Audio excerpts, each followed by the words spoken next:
প্রশ্ন বিচিত্রা চ্যানেলে তোমাদের সকলকে স্বাগতম জানাই। আশা করি তোমরা সকলে ভালো আছো। আজকে আমরা এই ভিডিওর মাধ্যমে করব ক্লাস 4-এর রয় মার্টিন প্রশ্ন বিচিত্রা 2026-এর গণিতের প্রথম পর্যায়ক্রমিক মূল্যায়নের জন্য 2 নম্বর প্রশ্নপত্র। এটা তোমরা 136 পাতায় পেয়ে যাবে। তোমাদের যে প্রশ্ন বিচিত্রা বইটা রয়েছে অর্থাৎ 2026-এর রায় মার্টিনের, সেখানে 136 পাতায় পেয়ে যাবে। দেখো, 2-এর দাগের কি বলেছে। 1-এর দাগের অঙ্কগুলো বলেছে যে মানের অধক্রমে সাজাও, অর্থাৎ কি বলেছে, অধক্রম মানে হচ্ছে বড় থেকে ছোট সাজাতে হবে। এখানে কি কি আছে? 425, 637, 527, 602, 508।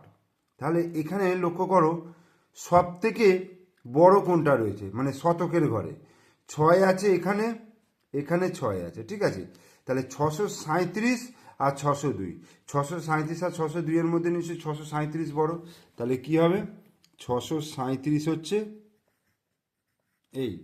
এটা হচ্ছে সব থেকে বড় হলো। তারপর হচ্ছে 602, 602 হলো। তাহলে এই 637 হয়ে গেল, 602 হয়ে গেল। এইবার দেখো 5 আছে, 527 আছে, 508 আছে। তাহলে 527 আগে হবে, তারপরে 508 হবে, তারপরে লাস্টে যেটা আছে দেখো 425। বোঝা গেল? এরপরে বলছে মানের ঊর্ধ্বক্রমে সাজাও, মানে ছোট থেকে বড় সাজাতে বলেছে। তাহলে শতকের ঘরে 8 আছে, 6 আছে, 7 আছে, 5 আছে, 7 আছে। সব থেকে কম আছে 5। তাহলে 531টা হচ্ছে সব থেকে ছোট সংখ্যা। এইভাবে চিহ্নটা দেব। এটা তাহলে চলে গেল। এরপরে হচ্ছে 6, দেখো 682। তাহলে 682টা হবে এবার লেস দেন। তারপরে হচ্ছে দেখো 720 আর 735 আছে। তাহলে সব ছোট হচ্ছে 720। তাহলে 720 আগে হয়ে গেল, তারপর 735 হবে, আর তারপর হচ্ছে 870। ওকে। এরপরে গয়েরটা বলছে 7809 দ্বারা গঠিত 4 অঙ্কের ক্ষুদ্রতম সংখ্যা। 4 অঙ্কের ক্ষুদ্রতম সংখ্যা হবে, দেখো ছোট থেকে বড় সাজাবো, তো 0, 7, 8, 9। এবার যেহেতু 4 অঙ্কের বলেছে, তাহলে 0 আর 7 থেকে অল্টারনেট করব। তাহলে হয়ে যাবে 7089, 7089। গুণ্য এবং গুণক পরস্পর স্থান বদলালে তার মান কিরূপ থাকে? গুণ্য এবং গুণক, দেখো গুণ্য আর গুণক স্থান বদলালে, ধরো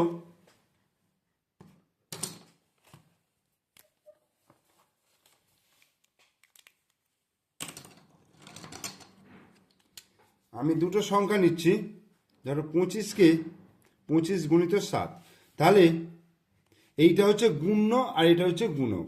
এইটা গুণ করে যা আসবে, আমি যদি 7 আর গুণিত 25 করি, অর্থাৎ গুণ্য আর গুণকের জায়গায় যদি চেঞ্জ করি, তাহলে মানটা কি একই থাকবে? এটা বলতে চাইছে। এর মান যা হবে এর মান একই হবে। তাহলে কি লিখবো? বদলালে মান কিরূপ থাকে? মান একই হবে, মান একই। 12 ঘন্টার ঘড়িতে যখন দুপুর 2:34, তখন 24 ঘন্টার ঘড়িতে কটা বাজবে? তাহলে 24 ঘন্টার ঘড়িতে বাজবে 12 যুক্ত 2:34। তাহলে মোট হয়ে যাবে 14:34। ঠিক আছে। দুপুরের পরে যখনই হবে, দুপুর 12টার পরে যখনই হবে, তখন আমি 12 যোগ করব। তাহলে 12 যোগ করলেই আমার পেয়ে যাব 24 ঘন্টার ঘড়িতে, অর্থাৎ 14:34 হয়ে গেল। তাহলে 1-এর দাগের অঙ্কগুলো হয়ে গেল। এরপর 2-এর দাগের বলছে যোগ ও বিয়োগ করো। যোগ ও বিয়োগ করতে বলেছে। এখানে একক, দশক, শতক, হাজার, 5328 আছে, আর এখানে 1 শূন্যস্থান 2 শূন্যস্থান নিচে দেওয়া আছে। দেখো এখানে 4 আছে, তাহলে 8 থেকে কত বিয়োগ করলে 4 হবে? তাহলে 8 থেকে যদি 4 বিয়োগ করি, 4, 5, 6, 7, 8, অর্থাৎ 4। এখানে যদি 4 বসে, দেখো 8 থেকে যদি 4 বিয়োগ করি তাহলে 4 আসছে। 2 থেকে 2 বিয়োগ, সরি, এখানে কি বলেছে? যোগ করতে বলেছে। তাহলে আমার ভুল হচ্ছে, বিয়োগ করছি। এখানে কি বলেছে? যোগ করতে বলেছে। তাহলে 8 আর 4, তাহলে 8-এর সঙ্গে কত যোগ করলে এখানে 4 হবে? তাহলে 8, 9, 10, 11, 12, 13, 14। ঠিক আছে, মানে এখানে 4 আসতে গেলে 14 হতে হবে। তাহলে 14 হচ্ছে 6 বসাতে হবে। এখানে যদি 6 বসায়, দেখো 8 আর 6, 14, 4 হাতে এখানে 1 হবে। এবার 2 আর 2, 4 রেখে এটা 5 হয়ে গেল। তিনের সঙ্গে কত যোগ করলে এক, মানে 11 ধরতে হবে।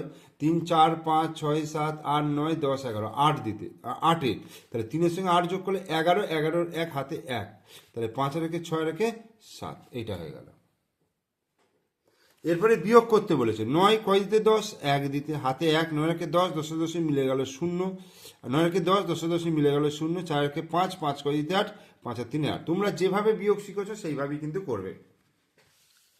এবার 3-এর দাগের ক, বিয়োগ করতে বলেছে। দেখো এখানে 3 বছর 8 মাস 13 দিন রয়েছে, এখানে 1 বছর 11 মাস 27 দিন।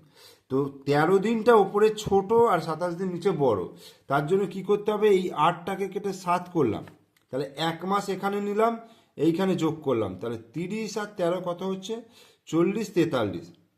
এবার 43 থেকে আমি 27 বিয়োগ করব, 7 8 9 10 11 12 13, 6 দিতে, হাতে 1 2 রেখে 3 4, মানে 16। ঠিক আছে, 16 দিন হলো। এবার 7 থেকে 11 বিয়োগ করবে, 7টা ছোট আছে, তাহলে এখানে 3 কেটে 2 করলাম, তাহলে 1 বছর, 1 বছর মানে হচ্ছে 12 মাস, তাহলে 12 আর সাথে কত হয়ে গেল 19, 19 থেকে 11 বিয়োগ করলে 8 মাস, আর 2 থেকে 1 বিয়োগ করলে 1, তাহলে 1 বছর 8 মাস 16 দিন, 1 বছর 8 মাস 16 দিন। এবার কয়টা যোগ করতে বলেছে, 8 আর 2 10, 10 আর 3 13, 3 হাতে 1, 2 রেখে 3 আর রেখে 4, 43 দিন। 5 আর একে 6, 5 আর একে 6, 7 আর 6 13, 3 13 নয়, এখানে 13ই লিখলাম, 13 মাস। আর এখানে হচ্ছে 7 আর 3 10, 10 আর 14, 14। এবার এটাকে যদি ভাঙি, দেখো 30 দিনে 1 মাস হয়, দেখো 30 দিনে 1 মাস, এখান থেকে বুঝবে ব্যাপারটা। 30 প্লাস 13 লিখতে পারবো, এটাকে আমরা লিখতে পারবো 30 যুক্ত 13, তার মানে এখানে 13 দিন হয়ে গেল। আর এই 30টা এইখানে 1 মাস হিসাবে চলে যাবে, তাহলে 14 মাস, তাই 14টাকে আবার লিখতে পারবো 12 প্লাস 2, তাহলে এখানে 2 মাস হয়ে গেল। আর এখানে 12 মাস মানে 1 বছর, মানে 14 রেখে 15 বছর, 15 বছর 2 মাস 13 দিন। 4-এর দাগে নিচের সমস্যাগুলির সমাধান করো। কৃষ্ণনগরে একজন কুমোর একদিনে 78টি পুতুল তৈরি করেন, একই হিসাবে তিনি 2 সপ্তাহে মোট কতগুলি পুতুল তৈরি করতে পারবেন হিসাব করি। একদিনে 78টি পুতুল তৈরি করে, তাহলে 2 সপ্তাহ, 2 সপ্তাহ মানে কত, 7 দুগুণে 14 দিন, তাই তো। 1 সপ্তাহ মানে 7 দিন, 2 সপ্তাহ মানে 7 দুগুণে 14, তাহলে 78 গুণিত 14, এতগুলো পুতুল তৈরি করতে পারবে। তাহলে 78কে যদি 14 দিয়ে গুণ করি, দেখো 4 8 32, 2 হাতে 3, 4 7 28, 29 30 31, আর 1 দিয়ে গুণ করলে 8 1 8, 7 1 7, 2 18 1 9, আর 7 3 10, 1092। তাহলে 1092টি পুতুল তৈরি করতে পারবেন। এবার নীলাপিসি 4 পেটি আপেল ও 5 পেটি কমলা লেবু কিনলো। 1 পেটি আপেল 2200 টাকায়, আর 1 পেটি কমলা লেবু 1700 টাকায় কিনলো। কোন ফল কিনতে নীলাপিসি বেশি খরচ করলো এবং কত বেশি খরচ করলো হিসাব করি। তাহলে 4 পেটি আপেলের দাম কত হবে, দেখো 1 পেটি আপেলের দাম 2200 টাকা, তাহলে 4 পেটি আপেলের দাম, তাহলে আপেল কত টাকা, আপেল হচ্ছে 2200 গুণিত 4, 4 0 0 4 0 0, 4 দুগুণে 8, 4 দুগুণে 8, এত টাকা। কমলা লেবু, কমলা লেবু হচ্ছে 1700 টাকা, কমলা লেবু 1700 টাকা, 1700 টাকা 5 দিয়ে, 5 0 0 5 0 0, 5 17 85, 8500 টাকা। 8800 টাকা আর 8500 টাকা, এই দুটো। তাহলে কোন ফল কিনতে নীলাপিসি বেশি খরচ করলো, তাহলে আপেল, আপেল কিনতে বেশি খরচ করলো, এবং কত বেশি খরচ করলো, তাহলে 8800 থেকে 8500 বিয়োগ করব,